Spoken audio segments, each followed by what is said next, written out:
بسم اللہ الرحمن الرحیم۔ حضرت سلطان نور الدین زنگی کا ہیبتناک خواب اور مدینہ آمد۔ سلطان نور الدین عادل بادشاہ متقی اور صاحب اور روداد وظائف تھے۔ رات کو بہت سا حصہ تہجد اور وظائف میں خرچ ہوتا تھا۔ سن 557 ہجری میں ایک شب تہجد کے بعد سوئے تو حضور اقدس صلی اللہ علیہ وسلم کی خواب میں زیارت ہوئی کہ حضور صلی اللہ علیہ وسلم نے دو کیری آنکھوں والے آدمیوں کی طرف اشارہ فرما کر سلطان سے ارشاد فرمایا کہ ان دونوں سے میری حفاظت کرو۔ سلطان کی گھبراہٹ سے آنکھ کھلی، فوراً اٹھ کر وضو کیا اور نفل پڑھ کر دوبارہ لیٹے تو دوبارہ آنکھ لگ گئی اور یہی خواب بڑی نہیں دوبارہ نظر آیا۔ پھر جاگے اور وضو کر کے نوافل پڑھے، پھر لیٹے اور پھر آنکھ لگنے پر تیسری مرتبہ پھر یہی خواب نظر آیا تو اٹھ کر کہنے لگے کہ اب نیند کی کوئی گنجائش نہیں۔ فوراً رات ہی کو اپنے وزیر کو بلایا جس کا نام جمال الدین تھا اور نیک صالح شخص تھا، اسے سارا قصہ سنایا۔ وزیر نے کہا کہ اب دیر کی کیا گنجائش ہے، فوراً مدینہ طیبہ چلیے اور اس خواب کا تذکرہ کسی سے نہ کیجیے۔ بادشاہ نے فوراً رات ہی کو تیاری کی اور 20 افراد مخصوص خدام کو ساتھ لے کر تیز روح اونٹنیوں پر بہت سا سامان اور مال و متاع لدوا کر مدینہ طیبہ کو روانہ ہو گئے اور رات دن چل کر 16ویں دن مصر سے مدینہ پہنچے۔ مدینہ طیبہ سے باہر غسل کیا اور نہایت ادب و احترام سے مسجد شریف میں داخل ہوئے اور روضہ جنت میں 2 رکعت نفل پڑھے اور نہایت متفکر بیٹھے سوچتے رہے کہ اب کیا کریں۔ جب اہل مدینہ جمع ہوئے تو وزیر نے اعلان کیا کہ سلطان زیارت کے لیے تشریف لائے ہیں، سلطان زیارت کے لیے تشریف لائے ہیں اور اہل مدینہ پر بخشش و اموال بھی تقسیم ہوں گے، اور بہت بڑی دعوت کا اہتمام کیا جس میں سارے اہل مدینہ کو مدعو کیا۔ بادشاہ کے حکم سے سارے لوگ حاضر ہوئے، خیرات شروع کی۔ بادشاہ عطا کے وقت بہت گہری نظر سے لوگوں کو دیکھتے، سب اہل مدینہ یکی بعد دیگرے آ کر عطائیں لے کر چلے گئے، مگر وہ جو 2 شخص خواب میں دیکھے تھے نظر نہ آئے۔ سلطان نے دریافت کیا تمہارا کوئی آدمی باقی تو نہیں رہ گیا جس نے اب تک خیرات نہ لی ہو؟ لوگوں نے کہا کوئی بھی نہیں رہا۔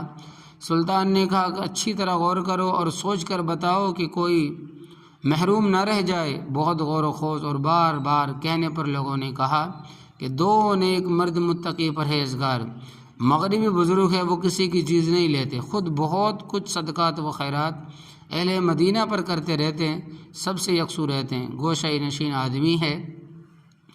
بادشاہ یہ سن کر بہت خوش ہوا اور پھر حکم دیا کہ ان دونوں کو میرے پاس لاؤ۔ چنانچہ وہ لائے گئے۔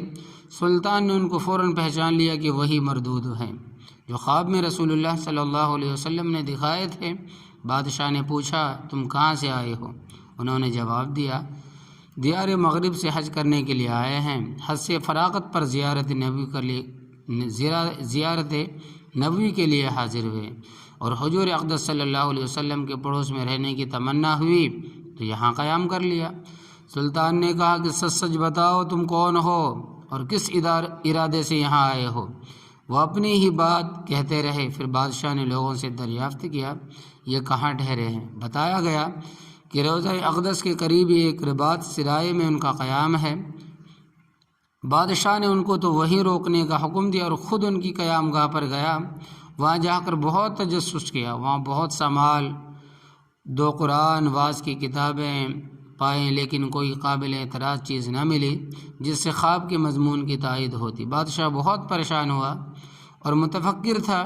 اہل مدینہ بہت کثرت سے سفارش کے لیے حاضر ہو رہے تھے۔ یہ نیک بزرگ ہے، دن بھر روزہ رکھتے ہیں، روزہ اطہر میں نبی کریم صلی اللہ علیہ وسلم پر درود پڑھتے ہیں، ہر صبح جنت البقیع کی زیارت کو جاتے ہیں، ہر شنبہ ہفتہ مسجد قباء کی زیارت کرتے ہیں،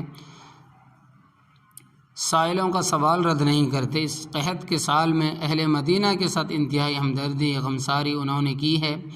بادشاہ حالات سن کر تعجب کرتے تھے اور ادھر ادھر متفکر پھر رہے تھے۔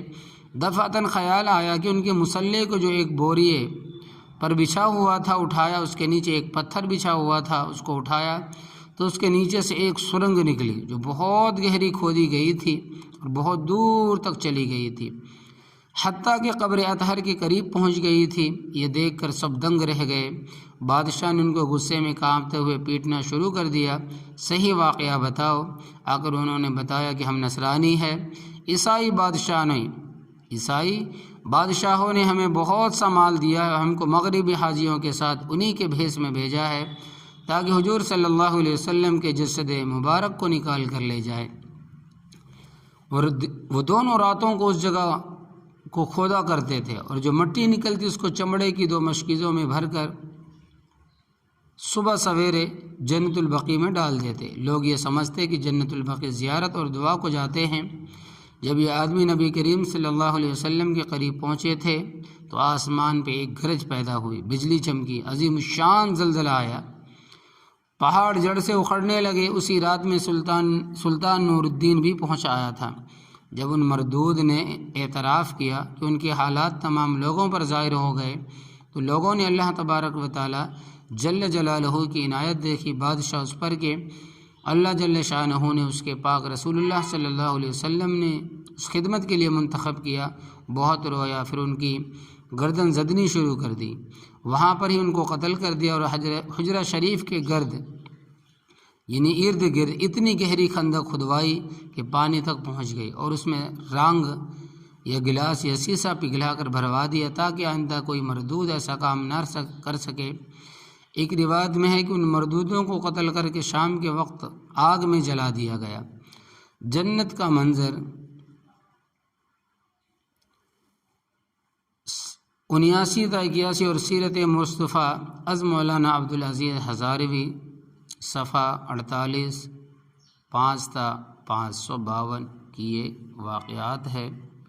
اللہ تعالی ہمیں اس پر سوچ و فکر کرنے کی توفیق عطا فرمائے۔ اللہ تبارک و تعالی ہمیں نبی کریم صلی اللہ علیہ وسلم کی زیارت بار بار